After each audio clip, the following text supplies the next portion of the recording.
might have escaped his mind, because like you rightly stated, this might be just a lot of persons are going through, and this is just the one that has made its way to the headlines.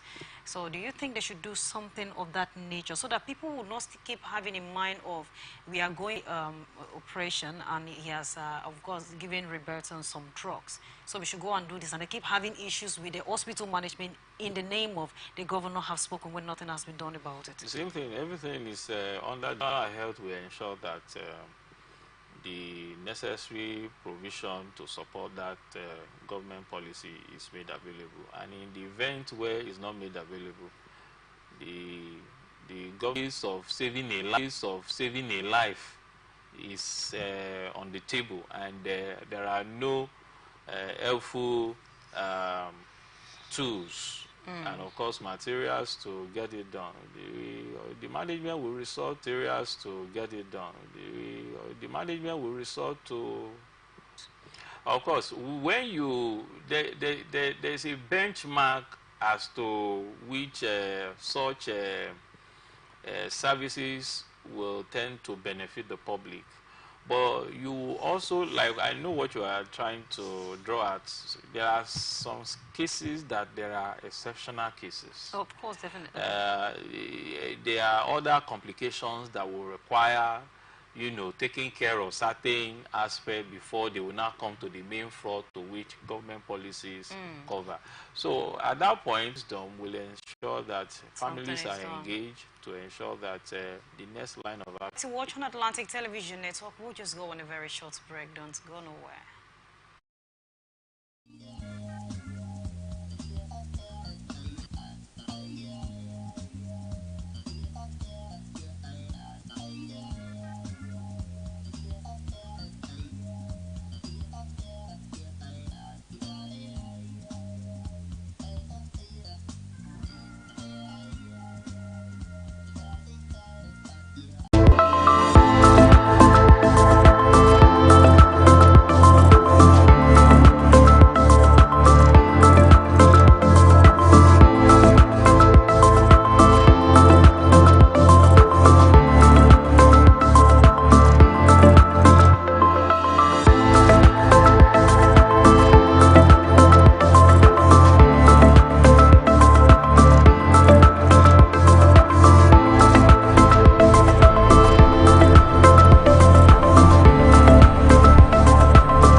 Welcome back. If you're just joining us, this is Society Watch on Atlantic Television Network, and now to the rest of our stories from Nasarawa State.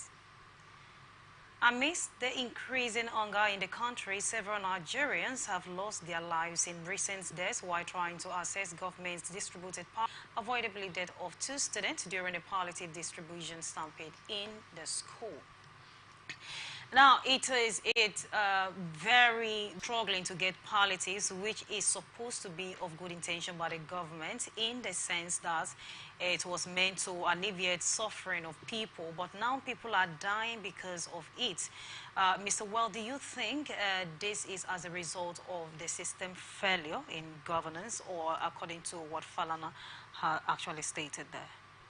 Well, it's a combination of varying factors. Varying factors in that what is happening now predates the current realities, predates current government's operations or module of engagement. It's as a result of the lack of political will of previous administration to draw the line, ensuring that servicing the interest of few persons who are privileged to find themselves in the corridor of power, as against the way in Sokoto, there is adequate provision by the system of governance or government to cater for that, child, giving birth today. But when the persons who are saddled with ensuring that the trust of the people by virtue of vote is transmitted into doing that which is right is eroded, then you will now begin to find what we are seeing right now. Because if there has been a system in place that ensures that during the oil boom era, some of the proceeds of the outcome of the oil boom were properly channeled to cater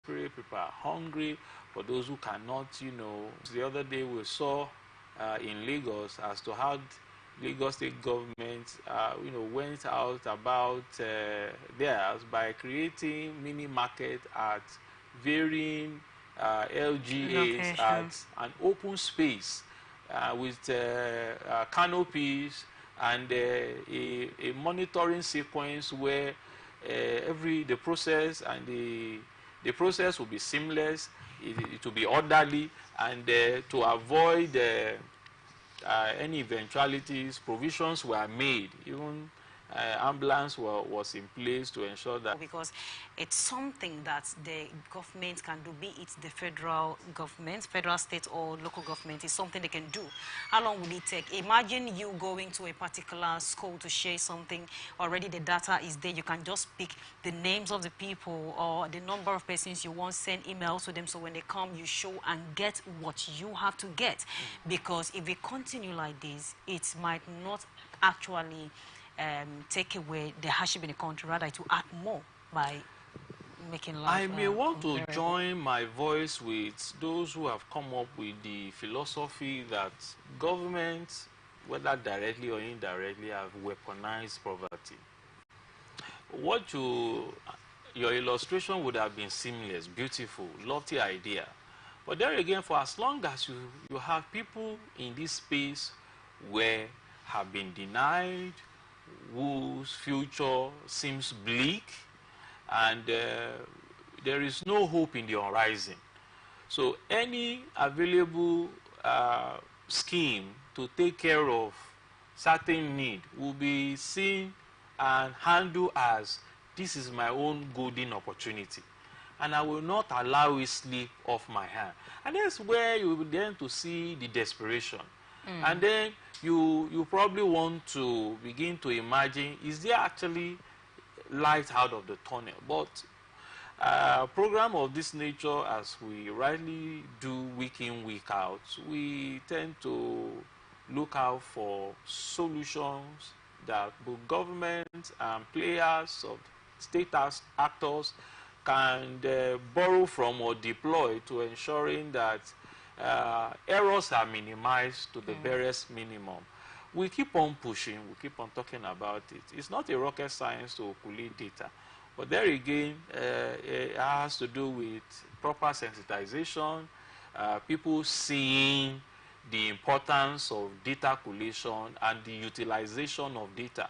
Because if government plays high premium importance to data collation, it will address most of all the challenges we are witnessing now. But we will not relent. We keep on pushing and believing that whatever improvement we are recording now was a relentless effort of stakeholders of was done. All right, thank you so much. And the last story for today is on child abuse. An Ikeja sexual offences and domestic violence court has sentenced a man, Okechukwu Onoha, to life imprisonment for defiling a 5-year-old minor, his neighbor's daughter. Justice Rahman Oshodi, in a judgment, held that the prosecution has established beyond reasonable doubt the charge of defilement against Onoha.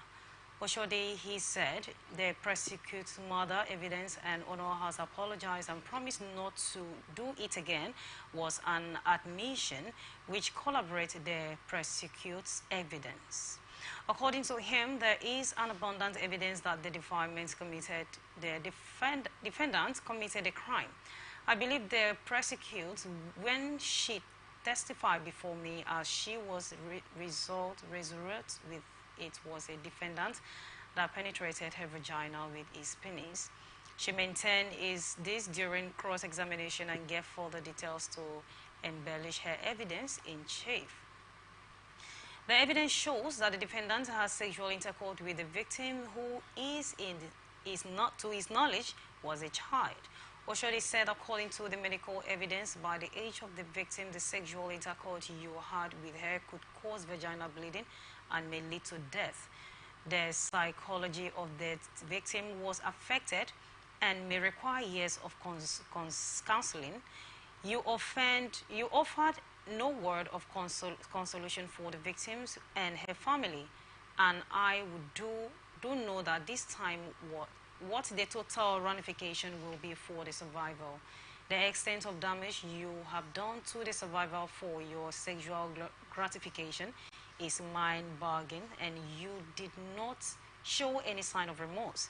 The judge sentenced him to life imprisonment and also ordered that his name be registered in the Lagos State Sexual Offences Register. That's well, first of all, it is a good one that at least out of all these stories that we have been reading about adults defiling minor, that one... A good one, and it further send a signal of relief to the family of the victim that the court remains the last hope of the common man.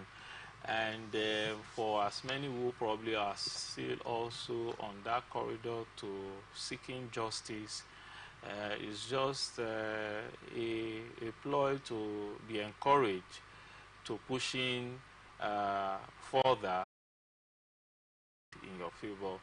Then it's better to push through so that it will serve as a deterrent for others who probably are nursing the idea or already have done. I think that nothing will happen.